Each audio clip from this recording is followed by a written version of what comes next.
Hi guys, welcome back to my YouTube channel. Street స్టైల్లో Maggi ఎలా చేసుకుంటారో same అదే మ్యాగీ మీకు ఈరోజు నేను చూపించబోతున్నాను. నేనైతే ప్రతిసారి మ్యాగీ ఇలాగే చేసుకుంటాను. మనకి స్ట్రీట్ స్టైల్లో చేసుకొని తినాలనుకున్నా మనకు ఒక కప్లో 100 రూపీస్ ఆర్ 120 రూపీస్ చార్జ్ చేస్తారు స్ట్రీట్ స్టైల్లో. బట్ మన ఇంట్లో చేసుకుంటే అట్లీస్ట్ 4 మెంబర్స్ అయినా తినచ్చు. నేనైతే ఫస్ట్ ఎగ్ని స్క్రాంబుల్ చేసుకున్నాను, 4 ఎగ్స్ని. దాంట్లో పించ్ ఆఫ్ సాల్ట్ అండ్ అలాగే కొంచెం కారం అడ్జస్ట్ చేసుకొని బాగా స్క్రాంబుల్ చేసుకున్నాక బాగా ఫ్రై అయ్యాక ఇది ఒక ప్లేట్లో తీసుకొని పెట్టుకున్నాను.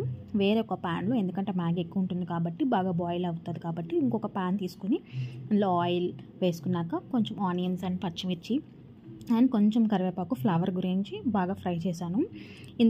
ఇందులో కూడా కొంచెం సాల్ట్ అండ్ అలాగే చిల్లీ పౌడర్ అనేది యాడ్ చేశాను స్పైసీనెస్ గురించి. నెక్స్ట్ మ్యాగీ ప్యాకెట్స్ అని పక్కన పెట్టాను ఓపెన్ చేసి. తర్వాత దాని మసాలా కూడా ఇందులోనే వేసి ఒక జస్ట్ 1 మినిట్ అలా ఫ్రై చేశాను.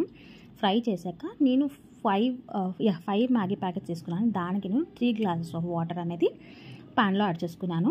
సో మీకు ఇక్కడ 1 గ్లాస్ చూపించాను, బట్ 3 గ్లాసెస్ ఆఫ్ వాటర్ వేసాను. తర్వాత మ్యాగీ అంతా బాయిల్ అయ్యాక ఒక ప్లేట్లోకి సర్వ్ చేసుకున్నాను. ఇందాక ఏదైతే స్క్రాంబుల్ చేసి పెట్టుకున్నానో ఎగ్ని అది కూడా పైన ఇది టాపింగ్ చేశాను అండ్ అలాగే ఆనియన్స్ ఒక టాప్ చేశాను.